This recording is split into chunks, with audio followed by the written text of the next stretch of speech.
সচেতন ছাত্র সমাজ নামে জুলাই আন্দোলনে অংশীদার দাবি করে একটি ভূমিফোর ছাত্র সংগঠনের আত্মপ্রকাশ ঘটায় সাতপন্থীরা। তাদের দাবি, তারা জুলাই আন্দোলনে সাতপন্থীদের পক্ষ থেকে মাঠে সক্রিয় ছিল, অথচ জুলাই আন্দোলনে এই নামে কোনো গোষ্ঠীর উপস্থিতি ছিল না। ফলে দাবিটি সর্বৈব মিথ্যা তা প্রমাণের অপেক্ষা রাখে না। এই তথাকথিত সচেতন ছাত্র সমাজ সাতপন্থীদের দাবি আদায়ের জন্য মাসব্যাপী নানান সংবাদ সম্মেলন করতে থাকে। সর্বশেষ তারা 18 ডিসেম্বর প্রধান উপদেষ্টার বাসভবন ঘেরাও করার ঘোষণা দেয় এবং যে কোনো মূল্যে মাওলানা সাদকে বাংলাদেশে নিয়ে আসার ঘোষণা দেয়।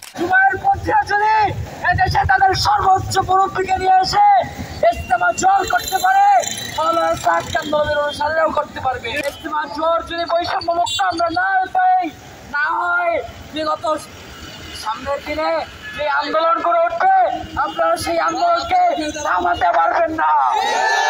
সেই আন্দোলনকে ঠেকান দেওয়া সরকারের পক্ষে কষ্ট হয়ে যাবে।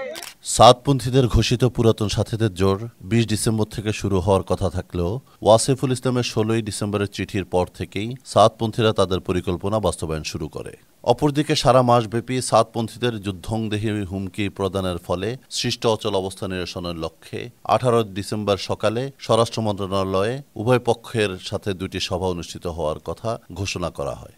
এদিকে 17 ডিসেম্বর সকাল থেকে তুরাগ নদীর পশ্চিম পারে অবস্থিত বেলাল মসজিদ এবং ঢাকার বিভিন্ন স্থানে সাতপন্থীদের উপস্থিতি বৃদ্ধি পেতে শুরু করে এবং অধিক সংখ্যায় উপস্থিতি নিশ্চিত করার জন্য সোশ্যাল মিডিয়ায় ওয়াসিফুল ইসলামের আহ্বানকে বিভিন্ন স্লোগান আকারে শেয়ার করতে থাকে।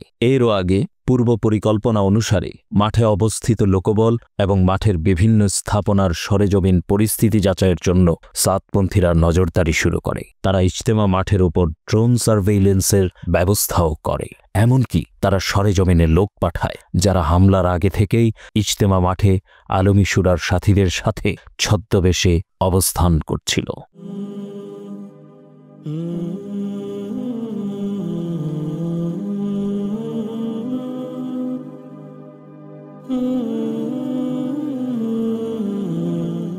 অপরদিকে আমেরিকা প্রবাসী সাতপন্থী ওয়াহিদুজ্জামান 17 ডিসেম্বর রাত 10:30টার দিকে অডিও মেসেজ দেয় সাতপন্থী নেতাদেরকে। সে জানায় যে 18 ডিসেম্বর প্রধান উপদেষ্টা যেহেতু দেশে থাকবেন না, সেহেতু বাসভবন যমুনা ঘেরাও কর্মসূচি সফল হবে না। এর বদলে সকাল 7টার আগেই ইজতেমা ময়দানে প্রবেশ করার জন্য সাতপন্থীদের দিক নির্দেশনা দেয়। আগামীকাল আমাদের ছাত্রদের প্রধান উপদেষ্টার বাসভবনে যাওয়ার কথা আছে, কিন্তু মিডিয়া বা নিউজে দেখতে পেলাম যে প্রধান উপদেষ্টা আজকে দেশ ছাড়বেন।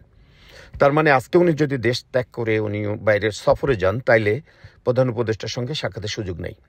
আমাদের গাড়িগুলা যারা আসতেছে তাদেরকে সরাসরি টঙ্গিমাঠে আমাদের ঢোকানোর ব্যবস্থা করা, যেন আমাদের আরও যারা আছে জেলার সবাইকে এরকম আহ্বান জানানো এবং সবাই চলে আসে এবং সবাইকে সম্মিলিতভাবে 7টার আগেই ঢুকা এবং প্রশাসনকে জানানো, যেহেতু আমাদের এখানে জায়গা হচ্ছে না, আমরা ঢুকে গেলাম, পরবর্তীতে কোনো রকম অপেক্ষা না করা। সারা দেশ থেকে ইজতেমা ময়দানে আসার পথে বিভিন্ন জেলায় পুলিশ সাতপন্থীদের গাড়ি আটকে দিচ্ছিল।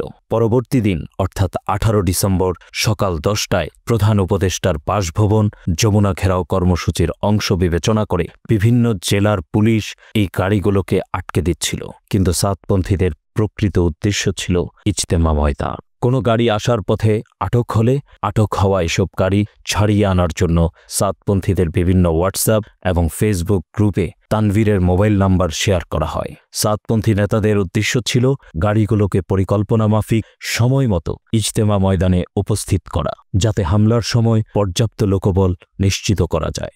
হযরত মাওলানা সাদ বিশ্বের সবচেয়ে বড় আলেম, এনার উপর কোনো আলেমই নাই। আমরা ইনশাআল্লাহ ময়দানে ঢোকার সময় ঢুকবো, যদি কেউ ঠেকাতে পারে ঠেকাবে, তাহলে পরবর্তী কোনো ইজতেমা কাউকে করতে দেওয়া হবে না, কাউকে আমরা আসতে দিব না। Within 48 hours you will get the result. সেটা কি করতে হবে আমরা করব ইনশাআল্লাহ। আমাদের ভিতরে দুর্দর্শ ডাকাতরাও আছে, পরবর্তী পরিস্থিতির জন্য আমরা দায়ী থাকব না।